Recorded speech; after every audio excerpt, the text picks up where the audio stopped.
설교 제목이 이거예요. 땡땡땡이 성숙함을 이룬다. 땡땡땡이 성숙함을 이룬다입니다. 한번 무엇이 성숙함을 이루는지 한번 보시기 바랍니다.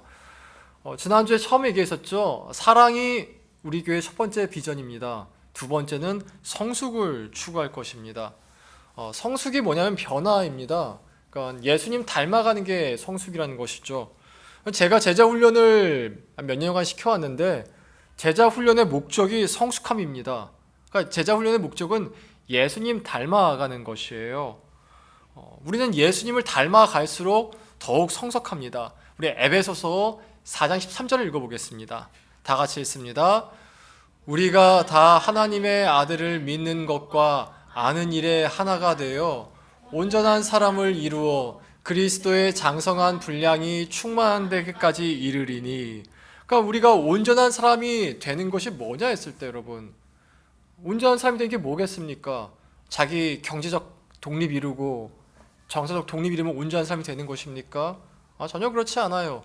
성경이 보는 온전한 사람이 되는 것은 그리스도의 장성한 분량이 이루는 거예요. 그러니까 예수님만큼 성장하는 것이 우리가 온전한 사람이 되는 것이에요. 그래서 저는 제자 훈련을 할 때 그래서 예수님 닮아가게 하려고 어떻게 했냐면요, 예수님을 따라하려 했습니다. 예수님이 기도하셨으니까 우리도 1시간 기도하자. 예수님이 말씀 묵상하셨으니까 우리도 말씀 묵상하자.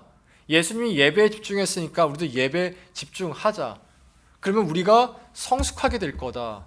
우리가 온전한 사람이 될 것이다.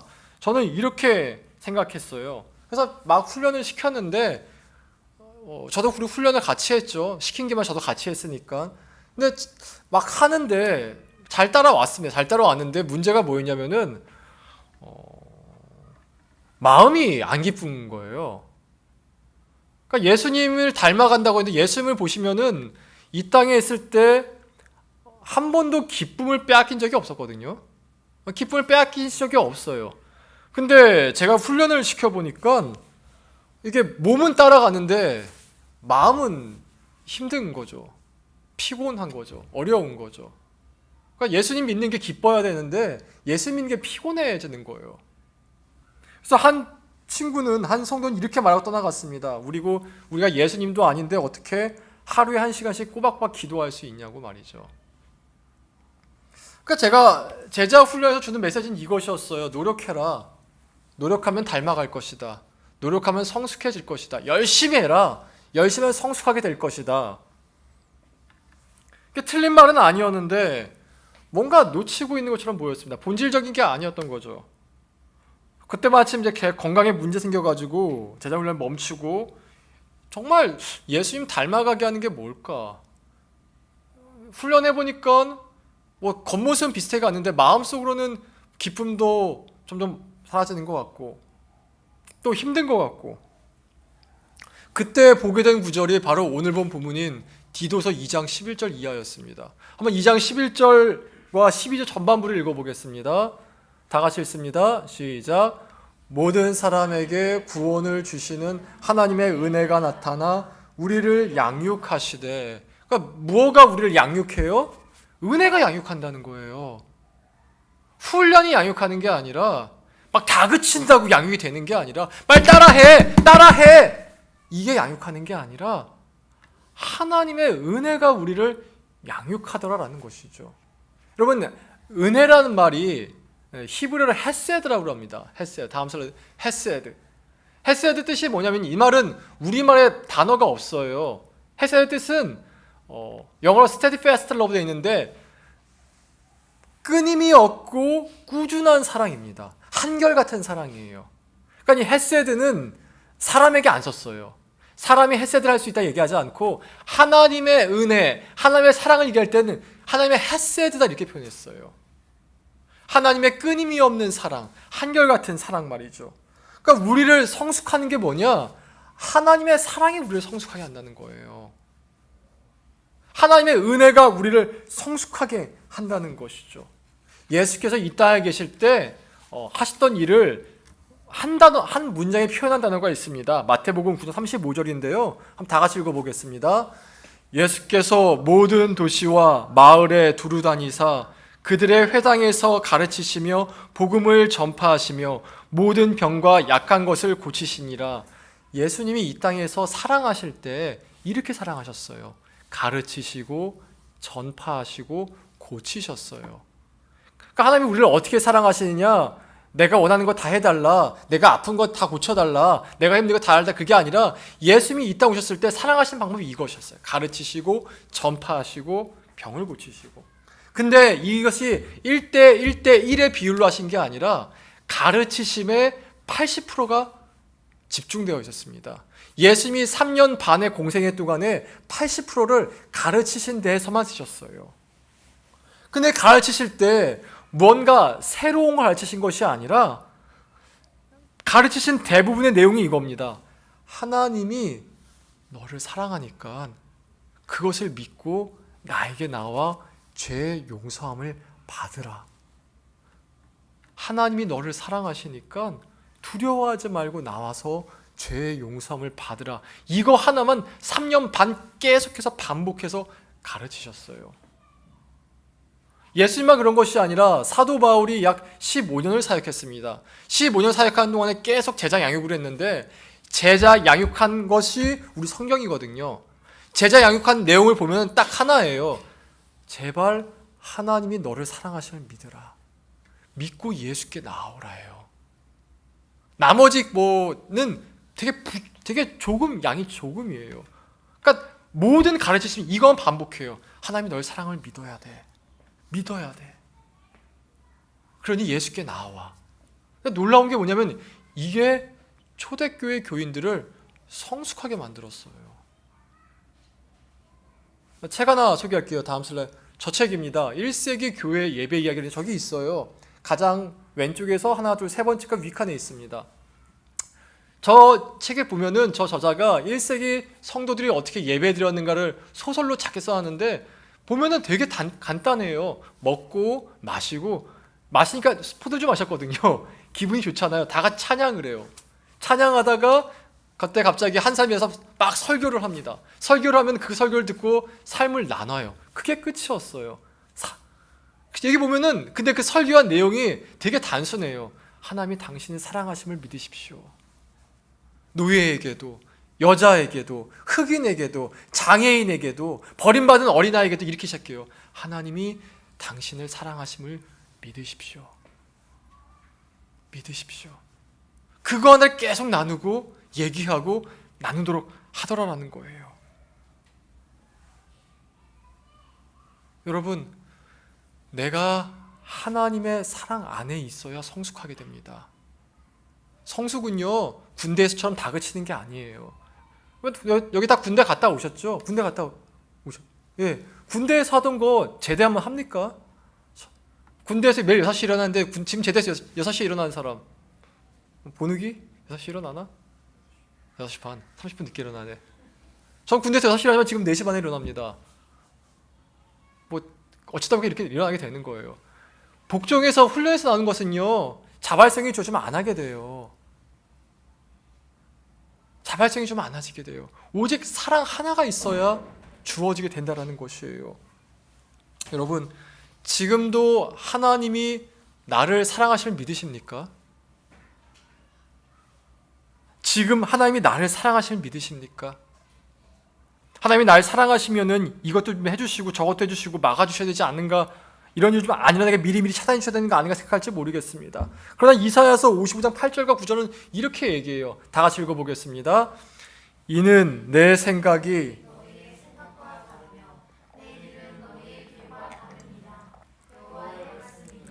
이는 높음같이 내 길은 너희의 길보다 높으며 내 생각은 너희의 생각보다 높음이니라. 하나님의 생각은 우리와 달라요. 다르기 때문에 하나님의 사랑 표현 방식이 우리가 이해가 안 될 때가 있어요. 우리 어린아이 생각할 때 엄마 아빠 나 사랑하니까 단 거 많이 주시게 생각합니다. 단 거 있으면 나 다 나에게 주겠지, 맛있는 거 다 나에게 주겠지 생각합니다. 근데 엄마 아빠가 다 주지 않아요. 오히려 더 안 주죠. 먹으면 몸에 안 좋으니까. 대신에 맛이 없는 밥이나 이런 걸 먹이죠. 뭐 밥 잘 먹는 사람이 있긴 하겠지만 마찬가지예요. 하나님이 우리를 사랑하시기 때문에 우리의 생각이 달라가지고 우리의 방식이 아니라 주님 방식대로 표현하신다는 거예요. 하지만 여러분 이것을 믿으시기 바랍니다.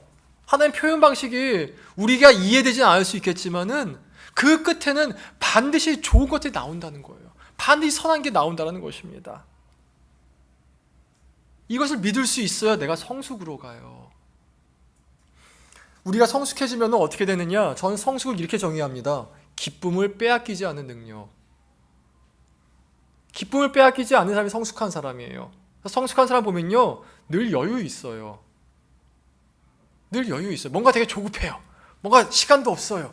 뭔가 상황이 막 복잡해요. 머리가 아파요. 터질 것 같아요. 근데 여유 있는 사람이 있어요. 성격이 여유에서 있는 사람도 있겠지만 그 사람은 여유가 있어요. 넉넉한 게 있어요. 성숙한 사람은요, 상황과 환경에 따라 기쁨을 빼앗기지 않아요. 그 사람은 늘 빼앗기지 않는 기쁨이 있어요. 반면에 미성숙한 사람은요, 늘 요동쳐요. 어저께 로또 당첨됐는데 오늘 갑자기 화가 나서 싸우기도 해요. 정말 기도하던 그것이 이루어졌는데 하루 지나면 까먹고 다시 막 요동쳐요. 내일은 어떡하지? 남 얘기 아니라 제 얘기입니다. 제 얘기. 막 요동쳐요. 막 잘 되다가도 갑자기 뭐가 틀어지면 요동쳐요. 막 지금 아내가 맛있는 밥을 해줬는데 갑자기 문자가 왔어요. 목사님 내일 할 말이 있어요. 막 요동치기 시작해요. 여러분도 그렇지 않습니까? 요동치지 않습니까? 우리가 성숙함이 필요한 증거예요. 성숙한 사람은요, 기쁨을 빼앗기지 않아요. 설교 앞부분에 말씀다시피 예수님도 사도 바울도 계속 복음만을 강조한 이유가 여기 있어요. 내 안에 복음이 있어야 요동치지 않아요. 내 안에 복음이 있어야 기쁨을 빼앗기지 않아요. 하나님이 날 사랑하신다는 이 사실이 늘 내 안에 있어야지 이게 기쁨을 빼앗기지 않는다라는 거예요. 내 안에 하나님을 사랑하신다는 확신이 있다면은 나오는 반응이 있습니다. 가장 먼저는 하나님이 기뻐하지 않는 것들을 버리게 됩니다. 12절 중반부를 읽어볼게요. 다 같이 읽습니다. 우리를 이 세상 버리게 돼요. 버리게 되는데 막 괴로워서 버리는 게 아니에요. 버리게 돼요. 결혼할 때 페북이나 인스타 지은 사람 참 많습니다. 근데 지우면서 안타까워하지 않아요. 이것을 지우는 안타까움보다 내가 얻는 것이 더 크기 때문에 그렇습니다. 여러분, 만약에 내가 예수님 믿는 것이 이것도 해서 안 되고 저것도 해서 안 되고 이건 꼭 해야 되고 이렇게 꼭 해야 되고 해야 될 것과 하지 말할 것은 아니게 된다면요, 이거는 예수님 믿는 게 아니라 율법이에요. 내가 노력해서 열심히 하는 것, 내가 율법을 지켜서 뭔가 얻어내는 것, 이렇게 되면 뭔가 복을 주시겠지. 근데 기독교는 이게 아니에요. 예수님이 마지막 한 말 기억하십니까? 다 이루었다. 다 이루었다. 우리는 여기에 소망을 거는 것이에요. 예수님 믿는 것을 한마디로 정의하면 이겁니다. 나의 안에 거하라, 나도 너희 안에 거할 것이다. 예수님과 하나가 되는 거죠. 예수님의 사랑을 믿고 하나가 되는 거예요. 여자들에게 이렇게 비유할 수 있을 것입니다. 남편과 결혼할 때 하나 되는 것처럼 예수님 믿는 것도 그런 거예요. 남자들에게 이렇게 비유할 수 있을 것입니다. 내가 정말 믿을 수 있는 그 리더, 그 권위자, 내가 충성을 다 바쳐서 전혀 아깝지 않은 그런 리더와 함께하기 위해서 방해가 되는 모든 것을 포기하는 것, 그게 버리는 것이에요. 여러분, 이것이 없는 상태에서 그저 헌신만을 요구하고 훈련만을 요구하는 건요, 아무것도 만들어내지 못해요. 저도 해봤어요. 시켜도 봤어요. 그러나 아무것도 안 바뀌어요. 여러분, 이게 좋은 예인지 모르겠지만 자식을 낳아보면은 해야 될 일이 확 늘어나고 할 수 없는 게 확 늘어납니다. 어쩔 수 없어요. 애는 내 사랑이 없으면 죽으니까. 근데 애를 키우는 것을 단순하게 이렇게 해야 할 것과 하지 말아야 할 것으로 부모 자식 관계를 구분하면요, 애기 키우는 것은 고문 그 자체예요. 잠도 못 자요. 내 시간도 없어져요. 휴가 갈 때 내가 가고 싶은데 하나도 못 가요. 그런데 이렇게 여기는 부모가 거의 없어요. 왜냐하면은 부모가 자녀를 키우는 목적은요, 사랑이기 때문에 그래요. 사랑이기 때문에. 여러분, 애 키울 때 노후 보장을 키우십니까? 얘가 내 노후를 보장해 줄 거 이렇게 키우시나요? 그럼 얘 못 키워요. 얘가 공부를 조금만 못하더라도 내 기대를 조금만 어긋나더라도 계속해서 화만 낼 거예요. 참 신기한 게 하나 있습니다. 신희진 씨가 쓴 아이 심리백과라는 책이 있습니다. 저 책인데 전 꼭 한번 읽어보세요. 저는 저거 너무 추천합니다. 저 책에 이런 얘기 나와요. 아이의 정서는 0세부터 4세까지 부모에게 받은 사랑의 양으로 만들어진답니다. 그러니까 아이가 부모가 사랑을 많이 받았으면은 정서가 건강해지는 것이고, 사랑을 덜 받으면 정서가 빈약해진다는 거예요. 흔들린다는 것이죠. 근데 신기하게도 저 사람이 그런 말을 합니다. 부모의 정서가 이때, 그러니까 0세부터 4세까지 아이 때 아이를 가장 사랑스럽게 보이도록 만든대요. 그러니까 0세부터 4세까지 아이는 부모인데 무조건 사랑스럽게 보인다는 겁니다. 아무리 악인이라 할지라도 말이죠. 제가 보기엔 하나님께서 인간을 위해 만들어진 하나의 장치 같습니다. 거의 반강제로 부모가 자식을 키우는 목적이 사랑 외에는 아무것도 없게 돼요. 여러분, 사랑이 목적이 돼야 관계가 즐거워요. 계산이 들어가면서도 관계는 괴로워져요. 내가 얻을 건 뭐지? 내가 뭘 하면 이렇게 됐지? 내가 이만큼만 하고 이만큼은 요구해야겠다. 괴로워져요. 그때는 부부관계건 연애건 간에 다 일로 보여요. 연애도 일로 보이고요. 집에 와서 내가 하는 일도 일로 보이고요. 여러분, 결혼을 일로 보는 부부가 그 관계를 얼마나 지속할 수 있을 것 같습니까? 연애를 내가 얻어야 될 것과 잃어버릴 것을 계산하는 그 커플이 그 연애를 얼마나 지속할 수 있을까요? 관계에는요, 계산이 들어가면 다 어려워진다는 거예요. 그래서 성경은 이렇게 얘기하죠. 부부관계의 목적을 연합으로 삼아라. 부부가 되었느냐? 너희의 큰 목적이 여기 있다. 최대한 연합해라. 연합 자체를 너희 목적이 되게 하라. 그 사람과 어떻게 보면 하나가 될 수 있을 것을 고민하고 또 고민하고 또 고민해서 네가 맞춰주어라. 나는 이 땅에 너희를 맞춰주기에 인간의 몸을 입고 왔다. 너희도 그렇게 해주어라. 목적이 연합이 아니면요, 부부관계는요 늘 싸워요. 이 사람 나에게 맞추게 하기 위해서 말이죠. 근데 이게 부부관계만 그러냐? 하나님과 나와의 관계도 그래요. 사랑이 있어야 버리는 게 힘들지 않아요. 사랑이 있어야 버리는 게 힘들지 않아요. 사랑이 없는 자를 버리라고 하면요 다 율법이에요. 그냥 이거 버린 대신 뭐 줄래요? 뭘 주시겠습니까? 제가 버릴게 대신 이거 이뤄주세요. 이렇게밖에 되지 않다는 것이죠. 그러나 하나님이 나를 사랑하신다가 경험되게 되면 그때부터 내가 하나씩 하나님께 나아가는데 방해가 되는 것들을 버리게 돼 있어요.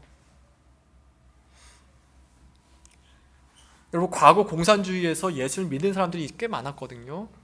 그 사람들이 공산주의가 싫어서 예수님께 나온 게 아니었어요. 공산주의도 있는데 예수님 사랑하니까 공산주의를 버렸어요. 왜냐하면 공산주의 베이스가 유물론이지 않습니까? 그걸 버리게 되더라는 거예요.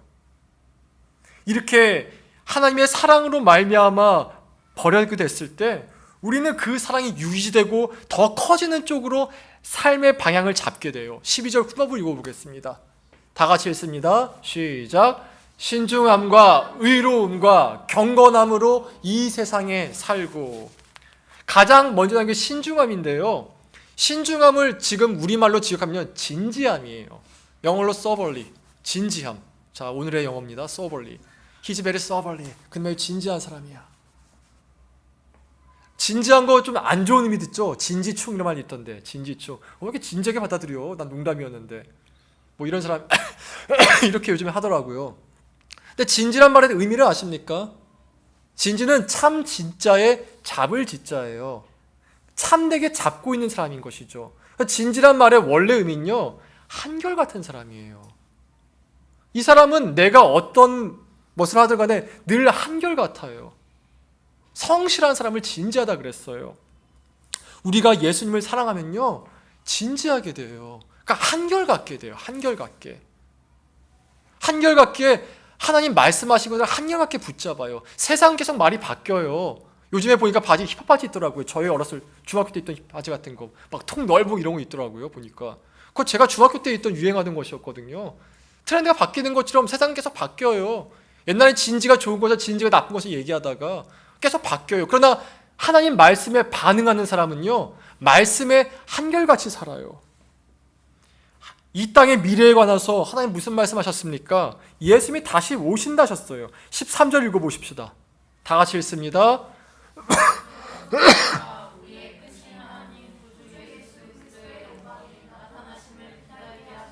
여러분, 우리 미래에 반드시 일어날 것이 있다면 이거예요. 우리 미래 중에 반드시 일어날 것은 예수님이 다시 오신다는 거예요. 내 인생 가운데. 여러분, 성경에 쓰여진 예언 중에 이루어지지 않은 것은 하나도 없었습니다.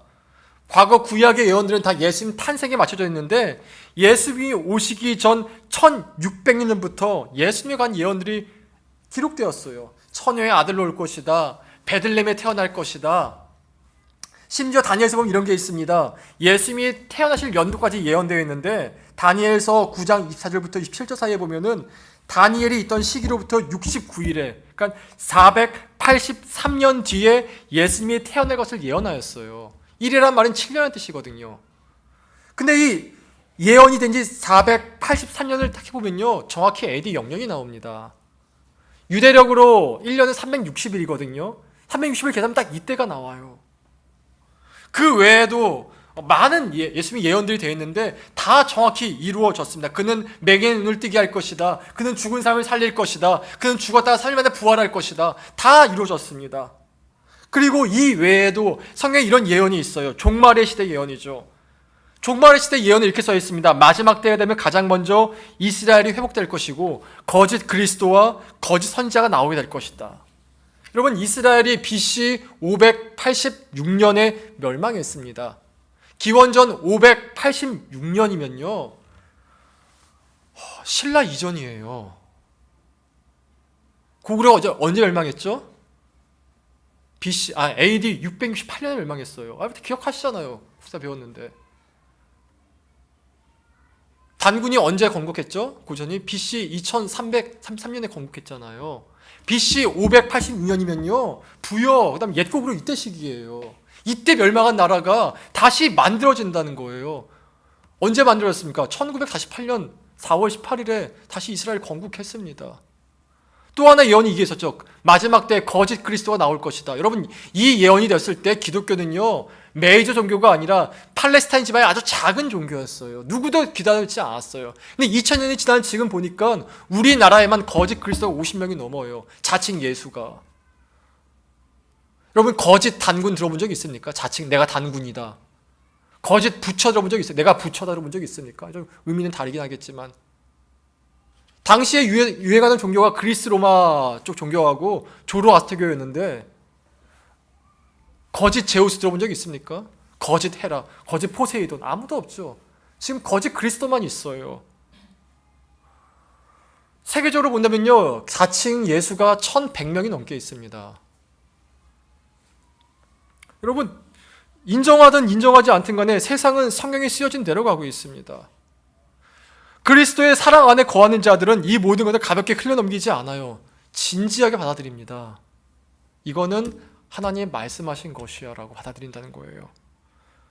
그렇다고 난리치거나 호들갑 떨지도 않습니다. 의로움과 경건함으로 예수님 오실 것을 기다린다는 거예요. 그들은 세상이 흔들리기 때문에 같이 흔들리지 않습니다. 그들은 한결 같습니다. 왜냐하면 그들의 중심은 예수 그리스도께 있기 때문이에요. 여러분의 미래 봤을 때 두렵지 않으십니까? 염려되는 게 있지 않습니까? 여러분, 흔들리지 마십시오.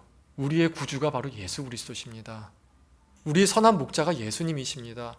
그분은요 양을 꼬리에 있는 곳으로 인도할 줄 아는 분이세요. 그분은 맹인을 가장 좋은 곳으로 인도할 줄 아는 분이세요. 그러니 여러분, 우리도 한결같으십시다. 한결같기 때문에 오늘에 집중하십시다.